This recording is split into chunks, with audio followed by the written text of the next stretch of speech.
The rain came down hard that night, the kind that soaked through shoes and clothes within seconds, the kind that made the city feel colder and lonelier than usual. Daniel stepped out of the diner with his shoulders slumped, apron folded under his arm, pockets light after another long shift. He was thinking about Lily, whether she'd finished her homework, whether she'd remembered to eat the soup he'd left warming on the stove. Every night was the same quiet worry, the same tired hope that tomorrow might be a little easier. He pulled his thin jacket tighter and started toward the bus stop, head down, when a sharp sound cut through the rain. It wasn't thunder. It was fear. He stopped. Listened. Then he heard it again, a soft cry, almost swallowed by the storm. Near the flickering streetlight, a young woman stood barefoot on the wet pavement, one heel broken, her purse spilled open like her life had been shaken loose. A man's silhouette disappeared into the darkness, moving fast, too fast. The woman's hands trembled as she tried to gather her things, rain streaking down her face along with tears. Daniel didn't pause to weigh his own exhaustion or the risks. His body moved before his doubts could catch up.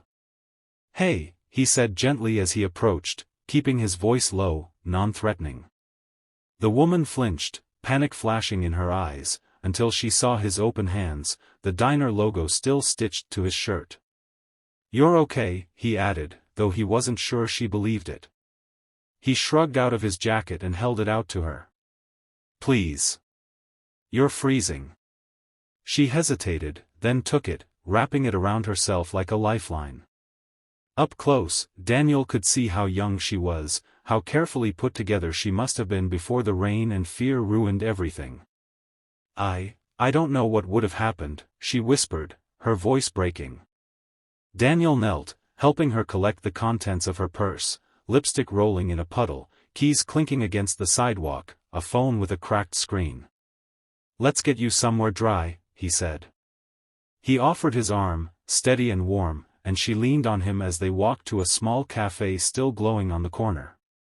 Daniel paid for hot tea with the last of his tip money, not mentioning it, not wanting gratitude to turn into obligation. He sat with her until her shaking slowed, until her breaths evened out and color returned to her face. She studied him then, as if trying to memorize every detail. "Why would you help me?" she asked softly. Daniel smiled, a little embarrassed, thinking of Lily waiting at home. "Because someone needed help," he said. "And because I'd hoped someone would do the same for my daughter someday."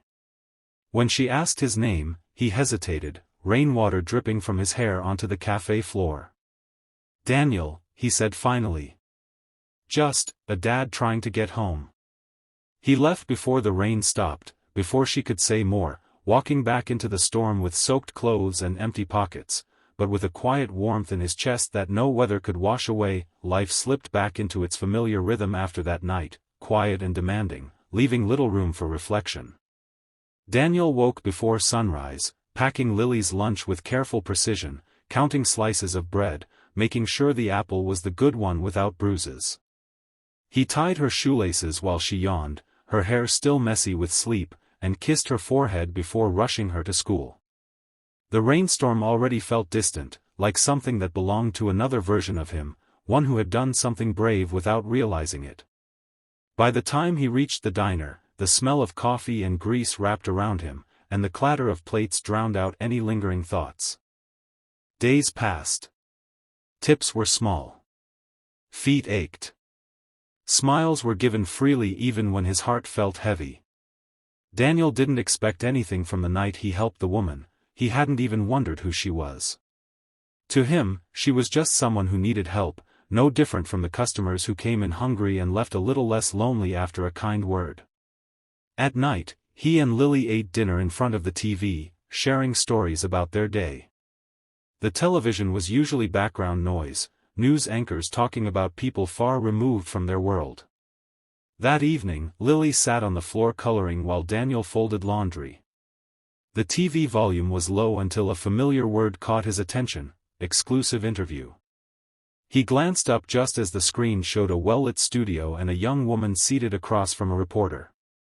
She looked polished, confident, her posture straight, her voice calm. The reporter spoke about a recent incident, about a woman who had survived a frightening encounter and was now speaking publicly about the kindness of a stranger who had helped her in the rain. Daniel barely listened at first. Then Lily went very still. "Daddy," she said quietly, rising to her feet, her crayon slipping from her fingers. Her eyes were fixed on the screen, wide and certain. "That's her." Daniel frowned, distracted. "Who, sweetheart?" "The lady," Lily said, pointing. "From the rain. The one with your jacket." The room seemed to shrink. Daniel turned fully toward the TV as the camera zoomed in on the woman's face. Recognition hit him like a sudden breath held too long. The eyes were the same. The soft way she held her hands, as if still bracing against fear. The memory of that night came rushing back, the broken heel, the shaking voice, the steam rising from the teacup between them. On the screen, the woman's voice wavered just slightly as she spoke. "I don't know his last name," she said. "I don't even know much about him. I only know he was a single father, a waiter, and he treated me like my safety mattered more than anything else in the world." Lily turned to Daniel, her face glowing with pride. "That's you," she said simply. "My daddy." Daniel felt something tighten in his chest, a mix of disbelief and emotion he couldn't name. He sank onto the couch, pulling Lily close, listening as the woman thanked the stranger who had restored her faith. For the first time in a long while, Daniel realized that even the smallest kindness could echo far beyond a single rainy night, and sometimes, it came back in ways you never expected. The knock on the apartment door came the next afternoon, soft but steady, the kind that carried patience instead of urgency. Daniel wiped his hands on a dish towel, glancing at Lily, who was sitting at the small table doing her homework. "I'll get it," he said, not expecting anything more than a neighbor or a delivery mistake. When he opened the door, he froze. The woman from the television stood in the narrow hallway, rain replaced by sunlight, fear replaced by a quiet smile. She wore a simple coat and held something folded carefully in her hands.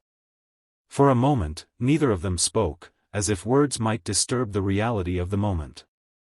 Then she lifted the folded fabric slightly. "You left this with me," she said gently. Daniel recognized his jacket immediately. It looked cleaner than he remembered, neatly pressed, treated with more care than it had ever known. I didn't think I'd see it again," he replied, stepping aside without thinking. She entered, her gaze taking in the modest apartment, the second-hand couch, the small kitchen, the framed drawing Lily had taped proudly to the wall.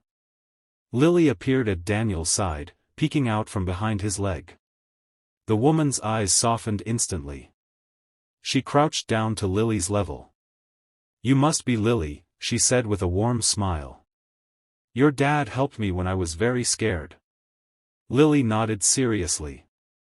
"Daddy always helps people," she said, as if it were a simple fact. Something shimmered in the woman's eyes as she stood. She told Daniel her name then, and how she'd searched for him after the interview aired, driven by the need to say thank you face to face. She spoke of that night in the rain, of how close she'd come to giving up hope, and how his calm presence had changed everything. Daniel listened quietly, uncomfortable with praise, his hands clasped together. "I don't have much," he said finally. "I just did what anyone should." "But not everyone does," she replied. "And that matters." What followed wasn't dramatic or sudden. There was no miracle check, no grand gesture. Instead, there were conversations, about Lily, about loss, about starting over. She offered help with Lily's schooling, connections Daniel never knew how to ask for, and a job opportunity that paid enough for him to breathe a little easier. More than that, she kept coming back. Dinners were shared. Laughter found its way into the apartment, light and unexpected. One evening, as Lily fell asleep between them on the couch, Daniel realized something had changed. The kindness he'd given without expecting anything had returned, not as a reward, but as connection. The storm that once brought fear had quietly stitched two lives together, and in its wake, left behind something steady, hopeful, and real.